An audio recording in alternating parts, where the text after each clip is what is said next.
Just a few days ago, I made a video comparing the MacBook Pro 16 and the MacBook 14, and I said in that video that we might or we might not see the M2 Pro this year. Well, we know now that it's not happening this year. There are plenty of explanations for Apple's decision. There is the economy, the new lockdowns in China, and Apple's own growth cycle may be to blame.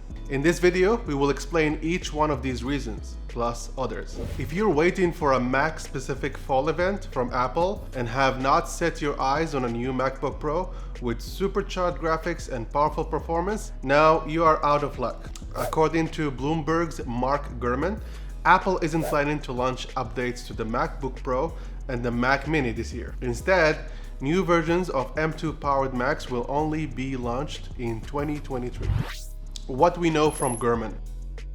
Gurman doesn't explain the exact cause of the delay. However, from the Chinese social media Naver, the adjuster of the disclosure is caused by problem as the chip maker, TSMC. The Taiwanese chip maker would have difficulty producing 3nm chips. As previously leaked, this new process is being used in the upcoming MacBook Pro devices for the new Apple M2 chip. Gurman also claims that design-wise, the new MacBook Pros will resemble the current generation models, powered by the M1 Pro and the M1 Max chips, but they will come with the all-new M2 Pro and M2 Max processors. According to him, the M2 Max will have up to 12 CPU cores instead of the 10 on the M1 Max, while its GPU cores will increase from 32 to 38. Mac revenue is expected to fall in Q1 2023.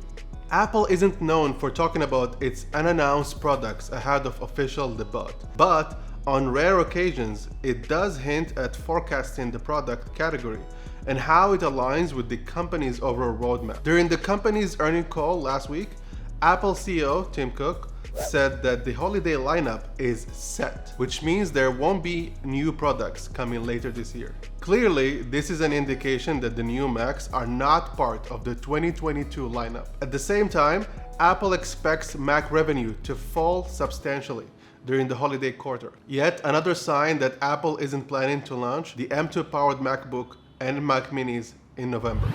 COVID-19 shutdowns in China.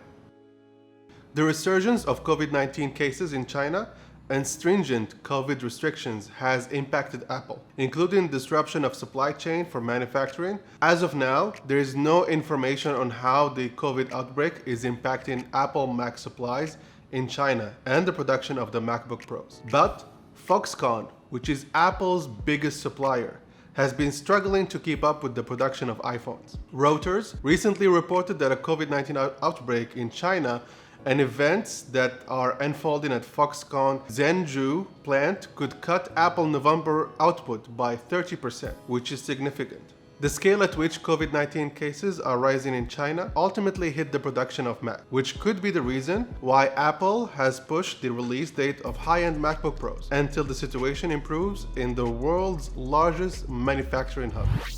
A slowing PC and Mac market.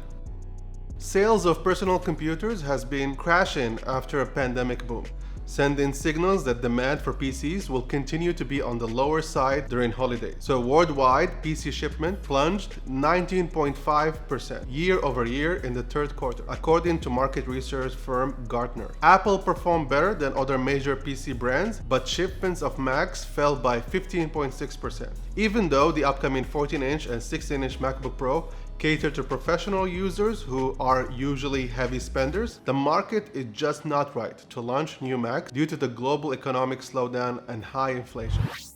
Apple launching AR and VR headset.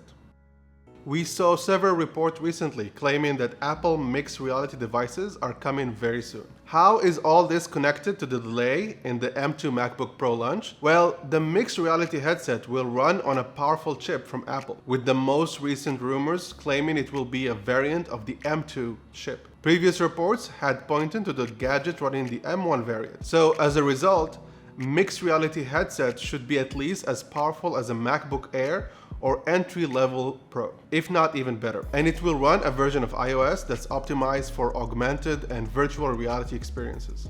So I'm only guessing at this point, but what if Apple delayed the M2 MacBook Pro announcement just so it could launch all of these devices at the same time? Think about that. When could M2 MacBook Pros come?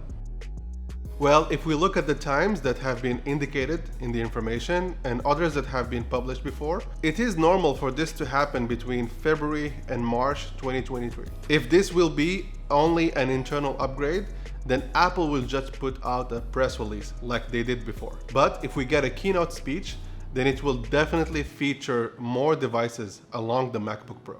And Apple is set to be testing a new Mac Mini powered by the M2 chipset. It will be the first update to the Apple Silicon Mac Mini since its launch in 2020. Apple is also set to be testing the M2 Ultra Mac Pro, which didn't get an upgrade since 2019. So the question remains, should you buy the 14-inch or the 16-inch MacBook Pro now or wait for the new M2 MacBook Pro? Well, I think if you really need a MacBook now, then get it now. There will always be a better version down the line. But if you can hold on a bit, I think the M2 Pro will be more power efficient than the M1 Pro and will deliver longer battery life. The performance would be up to 20% higher on paper. Plus, they will use the LPDDR5X memory, which will optimize the speed of work in heavy-duty programs. In general, I always avoid buying first generation anything in tech. Usually the second or third generation of any device is the sweet spot. Having said that, the current MacBook Pros are more than good enough and will last you for years to come. Also, keep in mind that we know that the design will most probably remain the same. So if you're looking to buy a MacBook Pro now, then check my comparison between the 14 and the 16-inch, and also my buyer's guide at the end of this video. Thanks for watching and see you in the next one.